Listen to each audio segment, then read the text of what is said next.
ऐसा नाम जिसे सुनते ही ना जहन में डर और रहस्य की तस्वीरें दौड़ने लगती हैं। आज हम उसी कहानी की परतें खोलने वाले हैं, जिसका नाम है भानगढ़ किला, जिसे भारत की सबसे भुताहा जगहों में से एक माना जाता है। देखिए, ये कोई सुनी सुनाई बात या लोकल कहानी नहीं है। ये भारत सरकार के पुरातत्व विभाग की तरफ से लगाया गया एक ऑफिशियल बोर्ड है। और सच कहूं तो ये एक चेतावनी ही इस किले के रहस्य को और भी गहरा बना देती है। तो सवाल यही उठता है कि क्या सच में यहाँ कोई पैरानॉर्मल एक्टिविटी होती है, या फिर ये सब सिर्फ सदियों पुरानी कहानियों, इतिहास और हमारे अपने डर का एक मिला जुला सा असर है। चलिए आज इसी राज से पर्दा उठाते हैं।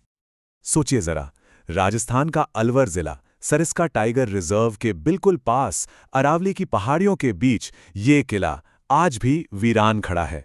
पहली नज़र में ही इसकी टूटी फूटी दीवारें और खामोश गलियां एक अजीब सा अनकहा एहसास दिलाती हैं। पर यह जगह हमेशा से ऐसी नहीं थी। चलिए थोड़ा सा वक्त में पीछे चलते हैं। 16वीं सदी की बात है, जब आमेर के राजा मानसिंह के बेटे माधो सिंह ने इस शहर को बसाया था।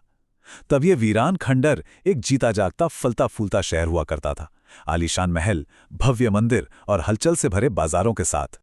भानगढ़ की हर कहानी का जो दिल है ना, वो एक राजकुमारी की कथा में बसता है। एक ऐसी शख्सियत जिसकी खूबसूरती और समझदारी ने ही इस पूरी जगह की किस्मत बदल कर रख दी। कहते हैं कि राजकुमारी रत्नावती इतनी ज्यादा खूबसूरत और काबिल थीं कि देश भर के बड़े बड़े राजघराने उनसे शादी करना चाहते थे। लेकिन शायद किसी को अंदाजा नहीं था कि उनकी यही बेमिसाल सुंदरता एक दिन भानगढ़ की पूरी बर्बादी की वजह बन जाएगी। अब देखिए, इस किले की तबाही को लेकर दो कहानियां बहुत मशहूर हैं। एक कहानी में एक तांत्रिक का जुनून है, तो दूसरी में एक साधु की चेतावनी। लेकिन दिलचस्प बात यह है कि दोनों कहानियों का अंत एक ही जगह होता है, एक शक्तिशाली श्राप पर, जिसने सब कुछ खत्म कर दिया। तो चलिए अब उस कहानी पर आते हैं जो सबसे ज्यादा मशहूर है, सबसे ज्यादा नाटकीय है और जिसने भानगढ़ को हमेशा के लिए बदल दिया। ये कहानी है काले जादू के माहिर तांत्रिक सिंघिया की। सिंघिया जानता था कि वो राजकुमारी को सीधे सीधे तो कभी हासिल नहीं कर पाएगा, तो उसने काले जादू का सहारा लिया। उसने इत्र की एक शीशी पर वशीकरण मंत्र फूंका, ताकि जैसे ही राजकुमारी उसे लगाएं वो उसकी दीवानी हो जाए। लेकिन राजकुमारी उसकी चाल को समझ गई। उन्होंने वो शीशी पास के एक बड़े पत्थर पर फेंक दी। अब जादू तो अपना असर दिखाता, तो वो पत्थर लुढ़कता हुआ सीधा तांत्रिक के ऊपर जा गिरा और मरते मरते उस तांत्रिक ने भानगढ़ की किस्मत लिख दी। एक श्राप कि ये शहर बर्बाद हो जाएगा और यहां कोई जिंदा नहीं बचेगा। कहते हैं उस श्राप के बाद भानगढ़ का वो सुनहरा दौर हमेशा हमेशा के लिए खत्म हो गया। एक हंसता खेलता फलता फूलता राज्य धीरे धीरे खंडहर में बदलने लगा।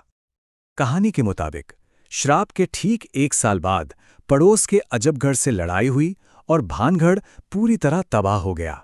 राजकुमारी रत्नावती समेत वहां के सभी 10,000 लोग मारे गए। तब से ये जगह वीरान है और कहा जाता है कि उन्हीं लोगों की आत्माएं आज भी यहां भटकती हैं। आज भी अगर आप वहां जाएं तो इन खंडरों के बीच घूम सकते हैं।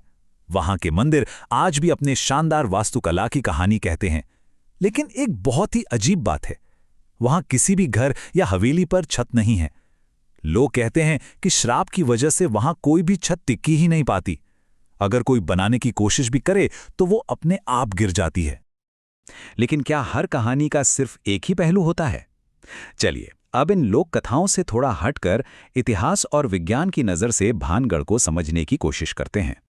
देखिए, यहां हर रहस्य के पीछे एक लॉजिकल वजह भी हो सकती है। हो सकता है शहर का विनाश मुगलों के हमले से हुआ हो, या फिर 1783 में पड़े उस भयानक अकाल की वजह से, जिसने पूरा इलाका ही उजाड़ दिया था। और रात में एंट्री पर बैन, उसका सीधा कारण सरिस्का के जंगली जानवर भी तो हो सकते हैं ना। लेकिन इन सारे तर्कों के बावजूद आज भी बहुत से लोग हैं जो दावा करते हैं कि उन्होंने वहां अजीबोगरीब चीजें महसूस की हैं। कानों में फुसफुसाहट की आवाजें आना, अचानक से ठंड लगने लगना, या ऐसा महसूस होना जैसे कोई लगातार आपको देख रहा हो। ये सारे अनुभव भानगढ़ के डर को जिंदा रखते हैं, चाहे वजह कुछ भी हो। तो फिर आखिर हम भानगढ़ को क्या समझें? क्या ये सिर्फ एक डरावनी कहानी है, एक ऐतिहासिक धरोहर है, या फिर इन सबसे बढ़कर कुछ और? यही वो सवाल है जो हर उस इंसान के मन में उठता है जो उन खंडरों के बीच खड़ा होता है। एक तरफ इतिहास के ठोस सबूत हैं, तो दूसरी तरफ लोगों का अटूट विश्वास और सदियों पुरानी कहानियां। हो सकता है भानगढ़ का असली जादू उन आत्माओं या भूतों में हो ही ना, बल्कि उन कहानियों में हो जो पीढ़ियों से सुनाई जा रही हैं। ये कहानियां ही तो हैं जो इतिहास, डर और कल्पना को ऐसे घोल देती हैं कि आज भी हमें अपनी तरफ खींचती हैं। आखिर में भानगढ़ डर या धरोहर से कहीं ज्यादा है। ये इस बात का सबूत है कि कहानियां कैसे किसी भी जगह को हमेशा के लिए जिंदा रख सकती हैं। अगर आप ऐसी ही और दिलचस्प कहानियों को और उनके पीछे के सच को समझना चाहते हैं तो हमारे साथ जरूर जुड़ें, इसे लाइक करें और हाँ, कमेंट में बताइए कि अगली कहानी हम किस पर लेकर आएं।